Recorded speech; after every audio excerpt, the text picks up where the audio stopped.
সুপ্রিয় দর্শক, আসসালামু আলাইকুম। কেমন আছেন আপনারা? নিশ্চয়ই ভালো আছেন। আজকের ভিডিওতে আপনাদের সবাইকে স্বাগত জানাচ্ছি। আজকে আমি আপনাদের সাথে শেয়ার করব নর্মালে বাচ্চা হওয়ার 3টি বিশেষ লক্ষণ সম্পর্কে। তাহলে চলুন জেনে নেওয়া যাক সেই লক্ষণগুলো কি কি। বাই দ্য ওয়ে, মূল ভিডিওতে যাওয়ার আগে একটা কথা বলি, আমি আমার চ্যানেলে pregnancy related, specially normal delivery related অনেক ইম্পর্ট্যান্ট তথ্য ভিডিও আকারে শেয়ার করে থাকি। এই তথ্যগুলো আমার পার্সোনাল এক্সপিরিয়েন্স ও আমার ডক্টরের সাজেশন থেকে নেওয়া। তাই আমার চ্যানেলটিকে যদি একবার আপনারা ভিজিট করেন, তাহলে আপনারা আপনাদের প্রশ্নাতীত মনের অনেক প্রশ্নের উত্তর পেয়ে যেতে পারেন। আমন্ত্রণ জানাবো আমার চ্যানেলটিকে একবার ভিজিট করে দেখার জন্য। এবারে চলুন মূল আলোচনায় যাওয়া যাক। আমি শুরুতেই বলেছি আজকে আলোচনা করব নর্মালে বাচ্চা হওয়ার 3টি বিশেষ লক্ষণ সম্পর্কে। দেখুন, আমরা সবাই জানি যে নর্মাল ডেলিভারিটা সিজারের তুলনায় খুব ভালো। কেননা সিজার হলো একটা ছোটোখাটো অপারেশনের আগে পরে বিভিন্ন ধরনের ঝুঁকি থাকে, বিভিন্ন ধরনের সাইড ইফেক্টস থাকে। এছাড়া সিজারিয়ান পেশেন্টকে সারা জীবনভর কিছু না কিছু নিষেধাজ্ঞা মানতে হয়, বিভিন্ন ধরনের রোগশোক বহন করতে হয়। কিন্তু নর্মাল ডেলিভারি প্রসেসটা যেমন ভালো, তেমনি নর্মাল ডেলিভারির পেশেন্টও সারা জীবনভর ভালো থাকেন, তাদের কোনো সমস্যা পোহাতে হয় না। সেজন্য আমরা সবাই নর্মাল ডেলিভারিকে পছন্দ করি। সন্তান জন্মদানের ক্ষেত্রে আমাদের প্রথম পছন্দের পদ্ধতি হচ্ছে নর্মাল ডেলিভারি। এখন নর্মাল ডেলিভারি হচ্ছে একটা প্রাকৃতিক পদ্ধতি। এখানে প্রতিটি ধাপ প্রাকৃতিকভাবে শুরু হয়ে প্রাকৃতিকভাবে শেষ হবে। জোর করে ডাক্তার দিয়ে টানা হেঁচড়া করে কোনো মতেই কিন্তু সম্ভব নয়। এখন যেহেতু পদ্ধতিটা প্রাকৃতিক, তাই প্রাকৃতিক পদ্ধতিগুলো এমনি এমনি হয় না, তার আগে কিছু সাইন দেয়। যেমন ধরেই কিন্তু বৃষ্টি হয় না, বৃষ্টি হওয়ার আগে আকাশে ঘন কালো মেঘ হয়, এরপরে সেটা বৃষ্টিরূপে মাটিতে পড়ে। ঠিক তেমনিভাবে নর্মাল ডেলিভারির প্রক্রিয়া শুরু হওয়ার বহু আগেই শরীর বিভিন্ন ধরনের সাইন দেখাতে শুরু করে দেয়। এর মধ্যে অন্যতম 3টা সাইন হচ্ছে ঘন ঘন ফলস পেইন হওয়া। নবম মাসে পড়লে তার সামনের দিকে যত আগাবেন, মানে 36, 37, 38, 39 এভাবে যত সামনের দিকে আগাবেন, তত দেখতে পাবেন যে আপনার ঘন ঘন ফলস পেইন হচ্ছে। ঘন ঘন ফলস পেইনটা হচ্ছে, এটা কোমরের দিক থেকে শুরু হয়ে তলপেটের কাছে এসে পায়ের নিচ দিয়ে চলে যাবে, আর ভীষণ অল্প সময়ের জন্য এই ব্যথাটা থাকবে। প্রথম মায়েরা এটা বুঝতেই পারেন না, ভাবেন বুঝি হয়তো আমার তলপেটে ব্যথা করছে এমনিতেই, বা কোমরে ব্যথা হচ্ছে, বা বুঝি পায়ে ব্যথা হচ্ছে। কিন্তু এটা হলো বেসিক্যালি ফলস পেইন। আর নর্মাল ডেলিভারি হওয়ার আগে ঘন ঘন কিন্তু এই ফলস পেইনটা হয়। দ্বিতীয় যে লক্ষণ, সেটা হচ্ছে পেট শক্ত হওয়া এবং ছেড়ে দেওয়া।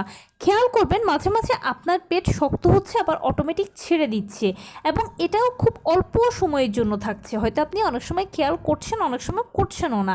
কিন্তু এই ঘন ঘন পেট শক্ত হওয়াটাও হচ্ছে নর্মাল ডেলিভারির আরেকটা অন্যতম লক্ষণ। তৃতীয় যে লক্ষণ, সেটা হচ্ছে তলপেটে ব্যথা। নর্মাল ডেলিভারি হওয়ার আগে তলপেটে ব্যথা করে।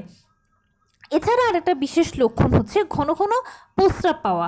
আপনার ঘন ঘন প্রস্রাবের চাপ হচ্ছে, কিন্তু বাথরুমে যাচ্ছেন, দেখতে পাচ্ছেন হয়তো 2-1 ফোঁটা প্রস্রাব হচ্ছে বা হচ্ছেই না, কিন্তু কন্টিনিউয়াসলি একটা চাপ সবসময় ফিল করছেন প্রস্রাবের। এইটা হচ্ছে নর্মাল ডেলিভারির আরেকটা বিশেষ লক্ষণ। বেসিক্যালি এই লক্ষণগুলো যখন নিজের মধ্যে দেখতে পাবেন, তখন শিওর হবেন যে আপনার ডেলিভারিটা নর্মালি হবে। এগুলো আপনার বডি মূল প্রক্রিয়া শুরু হওয়ার আগে প্রাথমিকভাবে আপনাকে সংকেত দেখাচ্ছে।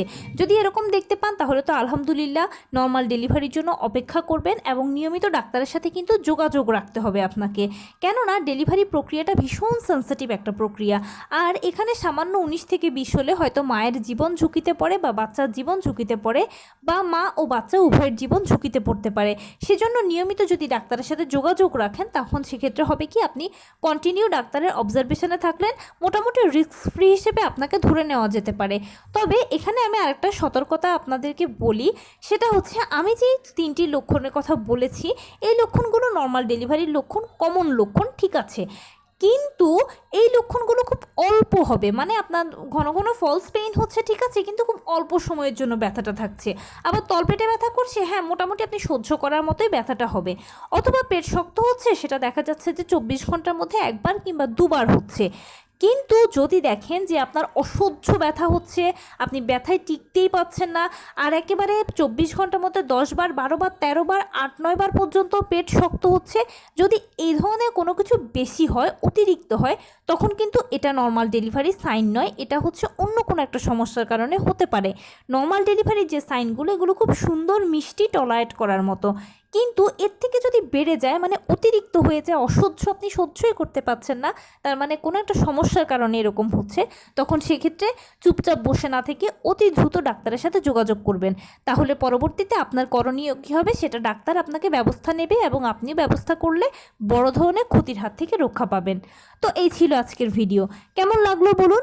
যদি ভালো লেগে থাকে ও হেল্পফুল হয়ে থাকে তাহলে প্লিজ লাইক, কমেন্ট, শেয়ার করতে একদম ভুলবেন না। আর সেই সাথে আমার চ্যানেলটিকে সাবস্ক্রাইব করার বিনীত অনুরোধ রইল। পাশে থাকা বেল আইকনটি ক্লিক করে দেবেন যেন আমি ভিডিও আপলোড করার সাথে সাথে আপনারা নোটিফিকেশান পেয়ে যান। যদি কোনো প্রশ্ন থাকে কমেন্টসে জানাবেন, আমি রিপ্লাই দেব। প্লাস যদি কোনো পরামর্শ থাকে যে কোন বিষয়ের উপরে ভিডিও বানালে আপনারা উপকৃত হবেন সেটাও জানাবেন। আমি আপনাদের পছন্দের সর্বোচ্চ প্রায়োরিটি দেব। ভালো থাকবেন, সুস্থ থাকবেন। আসসালামু আলাইকুম।